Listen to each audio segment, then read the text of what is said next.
السلام علیکم ورحمۃ اللہ وبرکاتہ۔ بسم اللہ الرحمن الرحیم۔ وَيَخْلُقُ مَا يَشَاءُ وَيَخْتَارُ مَا كَانَ لَهُمُ الْخِيَرَةُ سبحان اللہ وتعالی عما یشرکون۔ وقال اللہ تعالی والذین تدعون من دون اللہ لا یملکون من قطمیر ان تدعوهم لا يسمعوا دعاءكم ولو سمعوا ما استجابوا لكم ويوم القيامة يكفرون بشرككم۔ صدق اللہ العظیم۔ رب اشرح لی صدری ویسر لی امری واحلل عقدۃ من لسانی یفقہوا قولی۔ سیرت نبی صلی اللہ علیہ وسلم اور مشابہت مذاہب کے عنوان سے جو عنوان ہم نے جاری رکھا ہوا ہے، اس میں مشرکین مکہ، یہود و نصارہ، بدھ مذہب، زرتشتی مذہب، ان تمام مذاہب کے تقابل میں ہم اسلام کا نظریہ پیش کر رہے ہیں، اور نبی پاک کا یہ فرمان کہ اس میں ان لوگوں کے عقائد کے ساتھ ان کی ملت، اٹھن بیٹھن، لباس وغیرہ، ان کی مشابہت سے بچو۔ تو سب سے پہلے تو عقیدے کی مشابہت ہوتی ہے، اور مشرکین مکہ کا تذکرہ چونکہ ڈائریکٹ مخاطب مشرکین مکہ تھے، تو ان کو خدائے پاک سورت فاطر میں آیت نمبر 13-14 میں فرما رہے ہیں کہ جن کو تم خدا کے ساتھ ساتھ پکارتے ہو وہ تو قطمیر کے بھی مالک نہیں ہیں، اگر تم ان کو پکارو گے وہ تمہاری پکاریں نہیں سنتے، اور فرض کرو اگر وہ سن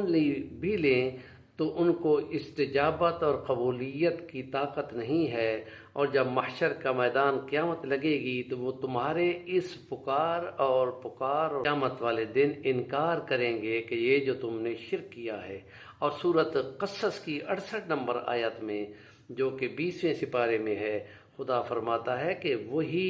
پیدا کرتا ہے اور وہی خود ہر چیز کا اختیار رکھتا ہے، ان کا کوئی بھی اختیار نہیں ہے۔ جن کو یہ مشرکین مکہ نے لات اور منات اور عزا اور حبل کے بتوں کے نام سے انہوں نے خدا کے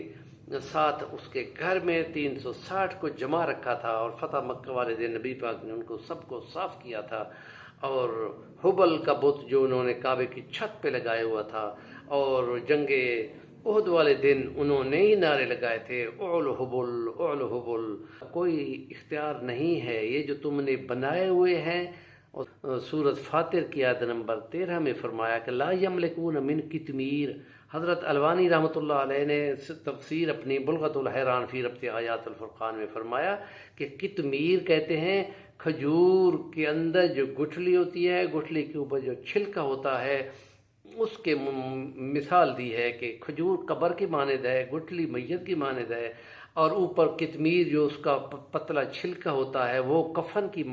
صورت میں ہے، کہ وہ میت جو ہے نبی ہو، چاہے ولی ہو، چاہے صدیق ہو، چاہے شہید ہو، وہ اپنے کفن کے بھی مالک نہیں ہے۔ اور فقہ میں یہی ہے کہ اگر کوئی چور ان کو کفن چور بھی ہوتے ہیں وہ اتار کے لے جائے تو اس کا ہاتھ نہیں کاٹا جائے گا، اس لیے کہ وہ ملکیت نہیں رکھتے۔ تو وہ لوگ جو اپنے میت کے چھپانے والی جو چادر ہے اس کے بھی مالک نہیں ہے، تو وہ اوروں کے کس بات کے مالک ہیں؟ اس لیے کہا سبحان اللہ، پاک ہے اللہ پاک اس شرک کی باتوں سے جو انہوں نے بنائی ہوئی تھیں۔ اور اس لیے